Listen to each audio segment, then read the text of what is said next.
اللہ الرحمن الرحیم۔ ہم آپ کو مولانا عامر الاسلام کے آفیشیل چینل پر خوش آمدید۔ اعوذ باللہ من الشیطان الرجیم، بسم اللہ الرحمن الرحیم۔ وَإِذْ قَالَ مُوسَىٰ لِقَوْمِهِ إِنَّ اللَّهَ يَأْمُرُكُمْ أَن تَذْبَحُوا بَقَرَةً قَالُوا أَتَتَّخِذُنَا هُزُوًا قَالَ أَعُوذُ بِاللَّهِ أَنْ أَكُونَ مِنَ الْجَاهِلِينَ۔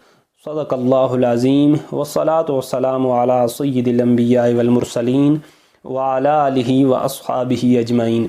معزز سامعین و حاضرین، السلام علیکم ورحمۃ اللہ وبرکاتہ۔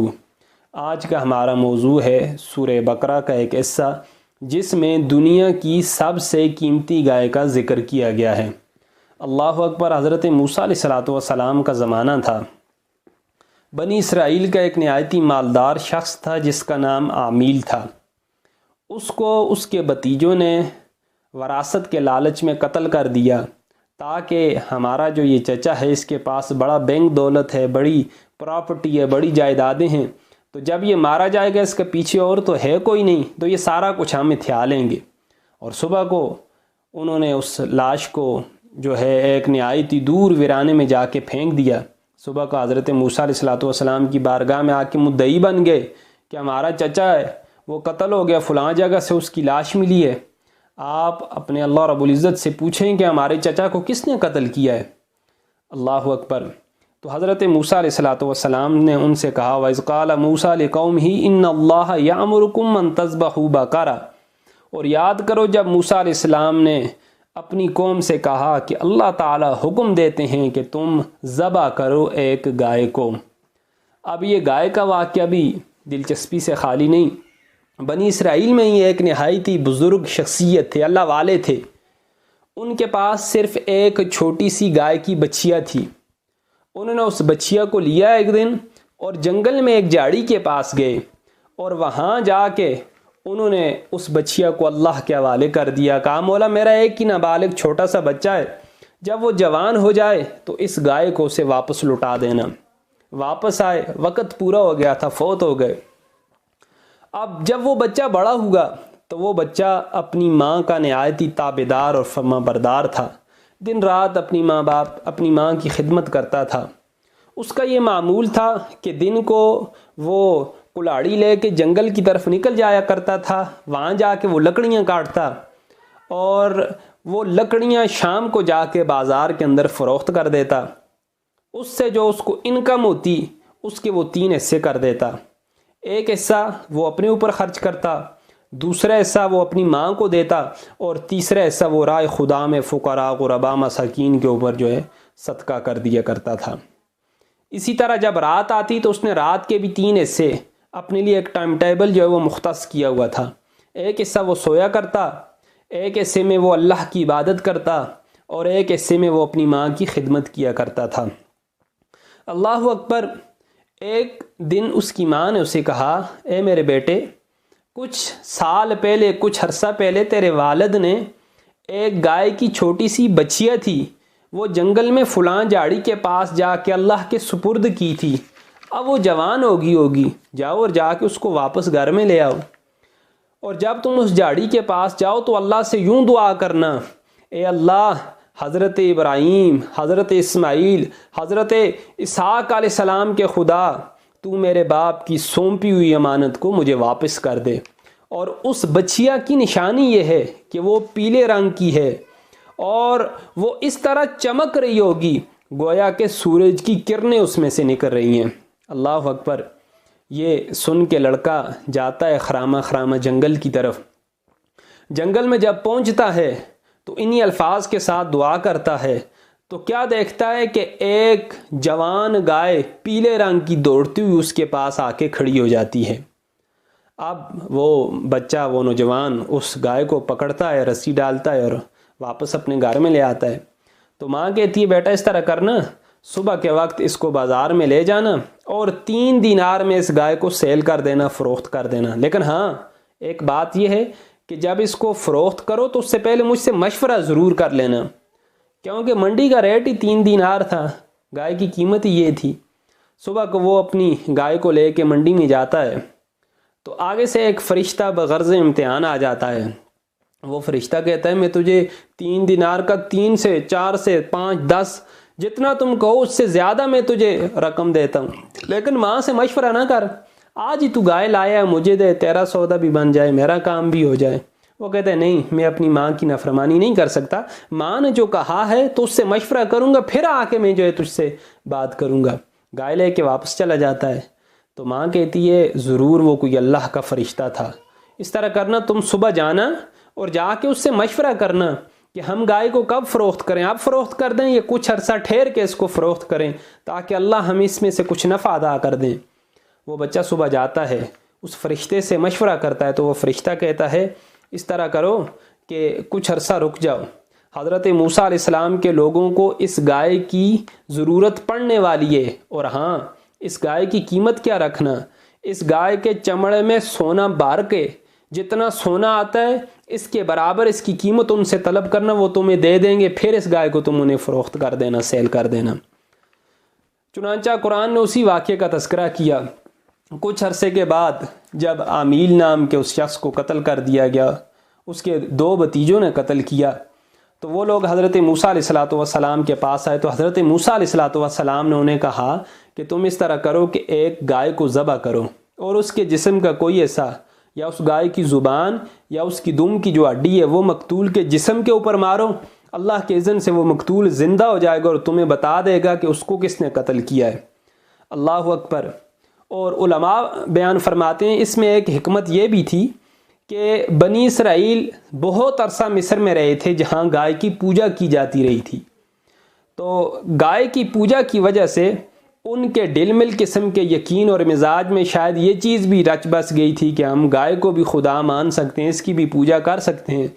تو اس لیے ان کو گائے کے ذبح کرنے کا حکم دیا گیا تاکہ ان کے دلوں سے یہ وسوسہ بھی مٹا دیا جائے کہ گائے خدا نہیں ہو سکتی. اللہ اکبر. تو انہوں نے کہا قالوا اتتخذنا عضوا، اے موسیٰ کیا آپ ہمارا مذاق اڑاتے ہیں؟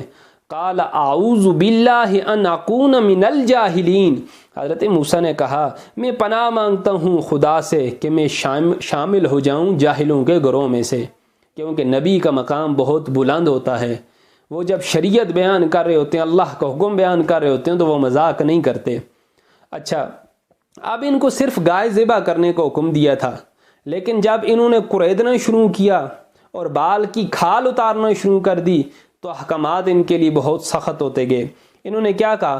قالوا ادع لنا ربک یبین لنا ما ہی. اے موسیٰ اللہ سے دعا کیجئے کہ وہ ہمیں بتائے کہ وہ گائے کیسی ہو.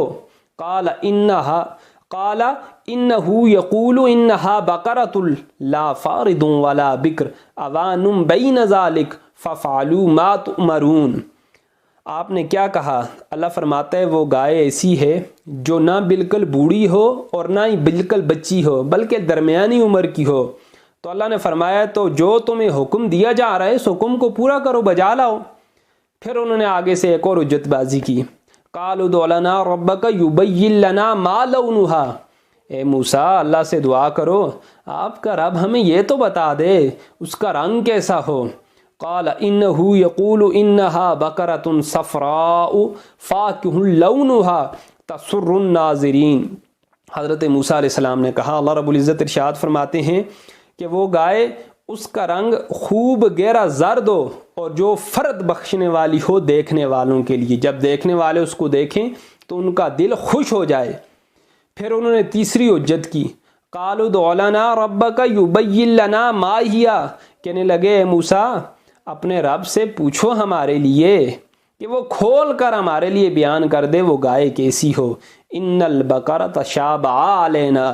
کیونکہ گائے اب ہمارے اوپر مشتبہ ہو گئی ہے. وَإِنَّا إِنْ شَاءَ اللَّهُ لَمُهْتَدُونَ. اور ہم اگر اللہ نے چاہا تو ضرور اس گائے کو تلاش کر لیں گے. اللہ اکبر. جب انہوں نے یہ حجت بازی کی تو اللہ رب العزت نے ارشاد فرمایا قال انہ یقول انہا بقرۃ لا ذلول تثیر الارض ولا تسقی الحرث مسلمۃ لا شیۃ فیہا قالوا الآن جئت بالحق فذبحوها وما كادوا يفعلون۔ موسیٰ علیہ السلام بولے، اللہ فرماتے ہیں وہ گائے ایسی ہو جس سے خدمت نہ لی گئی ہو زمین میں ہل چلانے کی، نہ ہی پانی دے کھیتی کو، اور بے عیب ہو ہر قسم کے داغ سے۔ تو عاجز ہو کر کہنے لگے اب آپ لائیں صحیح پتہ۔ پھر جب ان کو اس گائے تک پہنچا دیا، وہ ساری معاملات ہو گئے، انہوں نے گائے کو ذبح کر دیا، وما کادوا یفعلون، اور قرآن کہتا ہے وہ ذبح کرتے ہوئے معلوم نہیں ہوتے تھے، وہ صرف وجود بازیاں ہی کر رہے تھے۔ جب انہوں نے اس گائے کو ذبح کیا، اس کی زبان یا دم کی ہڈی کے ساتھ اس مقتول کو مارا۔ وَإِذْ قَتَلْتُمْ نَفْسًا فَادَّارَأْتُمْ فِيهَا وَاللَّهُ مُخْرِجٌ مَا كُنْتُمْ تَكْتُمُونَ، اور یاد کرو جب قتل کر ڈالا تھا تم نے ایک شخص کو، پھر تم ایک دوسرے پر قتل کا الزام لگاتے تھے، اور اللہ ظاہر کرنے والا تھا جو کچھ تم چھپا رہے تھے۔ وہ قتل کا واقعہ قرآن نے بیان کیا۔ پھر آگے کیا ہوا؟ فَقُلْنَا اضْرِبُوهُ بِبَعْضِهَا، تو ہم نے فرمایا کہ مارو اس مقتول کو گائے کے کسی ٹکڑے سے۔ كَذَلِكَ يُحْيِي اللَّهُ الْمَوْتَى وَيُرِيكُمْ آيَاتِهِ لَعَلَّكُمْ تَعْقِلُونَ، اللہ نے فرمایا دیکھو یوں میں زندہ کرتا ہوں مردوں کو اور دکھاتا ہوں تمہیں اپنی قدرت کی نشانیاں، شاید کہ تم سمجھ جاؤ۔ تو جب مردے کو وہ مارا گیا اس کی زبان یا دم کی ہڈی کے ساتھ، تو وہ زندہ ہو گیا، اور اس نے کہا اے لوگو ایک دوسرے کے اوپر تم تان و تشنیع اور ایک دوسرے کے اوپر الزامات نہ لگاؤ، مجھے جو ہے میرے بھتیجوں نے قتل کیا ہے۔ تو پھر ان بھتیجوں کو بھی قتل کر دیا گیا۔ اور شریعت اسلامیہ کا مسئلہ یہ ہے کہ اگر کوئی شخص وراثت کے لالچ میں کسی کو قتل کرے گا تو شریعت اسلامیہ اس کو وراثت کے حق سے محروم کر دے گی، اور بدلے میں اس شخص کو بھی قتل کر دیا جائے گا تاکہ اس لالچ کا سد باب کیا جا سکے۔ قرآن کے اس واقعے سے بے شمار میرے اور آپ کے لیے نصیحتیں ہیں۔ سب سے پہلی نصیحت کہ اللہ کے نیک بندوں کے چھوڑے ہوئے مال میں بڑی خیر و برکت ہوتی ہے جو رزق حلال کے طریقے سے کمایا جائے۔ دیکھیں اس مرد صالح نے صرف ایک چھوٹی سی گائے کی جو بچیا تھی اس کو چھوڑا تھا، لیکن اللہ نے اس میں اتنی برکت دی کہ اس کے جو وارث تھے وہ پیسوں سے، وہ سونے سے مالا مال ہو گئے۔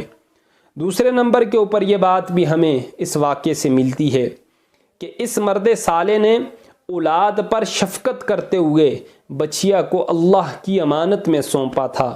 تو اس سے معلوم ہوا کہ اولاد پر شفقت کرتے ہوئے ان کے لیے کچھ چھوڑ کر مر جانا یہ اللہ والوں کا طریقہ ہے، اور اللہ کو یہ طریقہ بڑا ہی محبوب ہے۔ تیسرے نمبر کے اوپر ماں باپ کی فرما برداری اور خدمت گزاری کرنے والوں کو خداوند کریم غیب سے بے شمار رزق عطا فرماتے ہیں۔ دیکھو اس یتیم لڑکے نے ماں کی خدمت اور فرما برداری کی تھی تو اللہ نے اس کو صاحب مال بھی بنا دیا، اللہ نے اس کو خوشحال بھی بنا دیا۔ اور چوتھے نمبر پہ کہ اللہ رب العزت کے احکامات میں بحث کرنا اور ان کو کریدنا یہ مصیبتوں کا سبب بنتا ہے، جس طرح کے گائے کے معاملے میں بنی اسرائیل والوں کے ساتھ ہوا۔ اور پانچویں نمبر پہ جو بندہ اپنا مال اللہ کی امانت میں سونپ کر اللہ کے ذمے کر کے چلا جائے تو اللہ اس کے مال کی نہ صرف حفاظت فرماتے ہیں بلکہ بے حد و بے حساب اس میں خیر اور برکت بھی فرما دیتے ہیں۔ اور چھٹے نمبر پہ جو بندہ اپنے اہل و عیال کو اللہ کے سپرد کرتا ہے، اللہ اس کے اہل و عیال کی ایسی تربیت فرماتے ہیں، اللہ اس کی اہل و عیال کی ایسی پرورش فرماتے ہیں کہ کوئی بندہ جس کی سوچ بھی نہیں کر سکتا۔ اور ساتویں نمبر پہ امیر المؤمنین حضرت علی المرتضیٰ رضی اللہ تعالیٰ عنہ فرماتے ہیں جو پیلے رنگ کا جوتا پہنے گا وہ ہمیشہ خوش رہے گا، اس کا غم کم سے کم ہوگا، کیونکہ اللہ نے پیلی گائے کے لیے فرمایا تسر الناظرین کہ وہ دیکھنے والوں کو خوش کر دیتی ہے۔ اور آٹھویں نمبر پہ اس سے یہ بھی معلوم ہوا کہ قربانی کا جانور جس قدر بے عیب ہوگا، خوبصورت ہوگا، قیمتی ہوگا، اسی قدر زیادہ بہتر ہوگا اور اللہ کے ہاں اسی قدر زیادہ مقبول ہوگا۔ تو اللہ پاک ہمیں قرآن کے اس درس سے سبق حاصل کرنے کی، نصیحت حاصل کرنے کی توفیق عطا فرمائے۔ وما علینا الا البلاغ المبین۔